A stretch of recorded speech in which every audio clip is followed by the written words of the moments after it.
Christ is risen.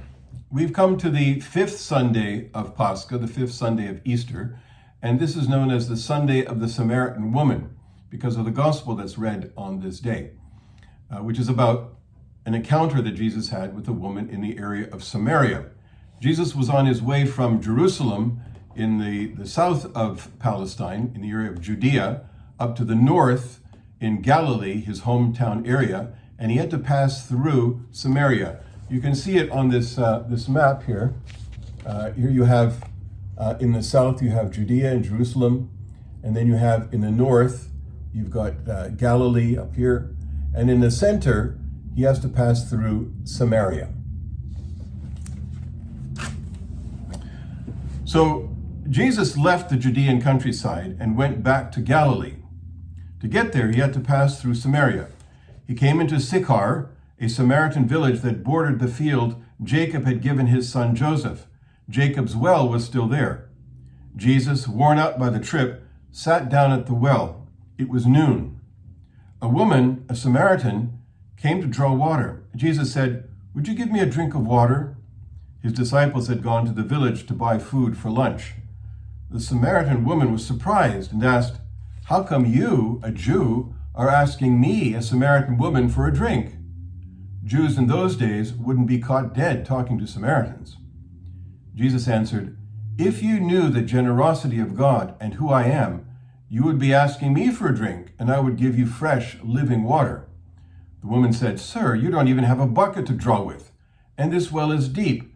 So how are you going to get this living water? Are you a better man than our ancestor Jacob, who dug this well and drank from it, he and his sons and livestock, and passed it down to us?" Jesus said, "Everyone who drinks this water will get thirsty again and again.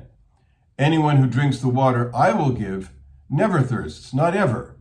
The water I give will be an artesian spring within, gushing fountains of endless life." The woman said, "Sir, give me this water, so I won't ever get thirsty, won't ever have to come back to this well again." He said, "Go call your husband and then come back." "I have no husband," she said.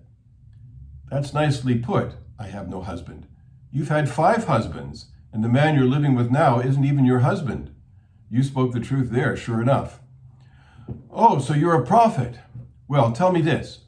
Our ancestors worshiped God at this mountain, but you Jews insist that Jerusalem is the only place for worship, right?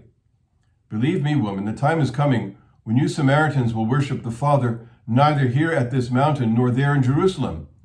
You worship guessing in the dark. We Jews worship in the clear light of day. God's way of salvation is made available through the Jews. But the time is coming, it has in fact already come, when what you're called will not matter, and where you go worship will not matter. It's who you are and the way you live that count before God. Your worship must engage your spirit in the pursuit of truth. That's the kind of people the Father is out looking for. Those who are simply and honestly themselves before him in their worship. God is sheer being itself, spirit.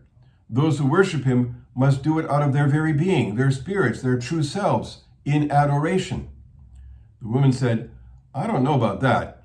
I do know that the Messiah is coming. When he arrives, we'll get the whole story." "I am he," said Jesus.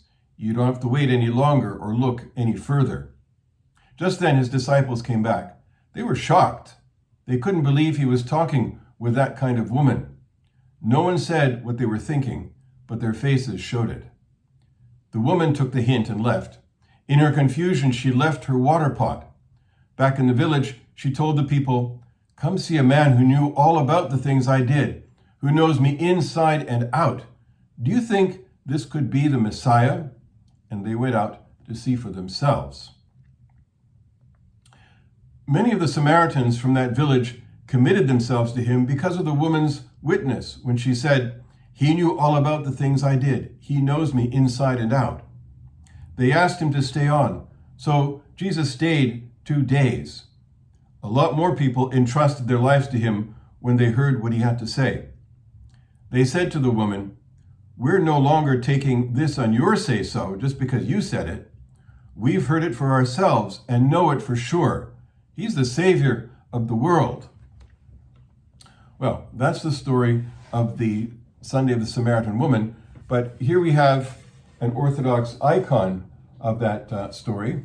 I'll have it at church tomorrow when I do the service.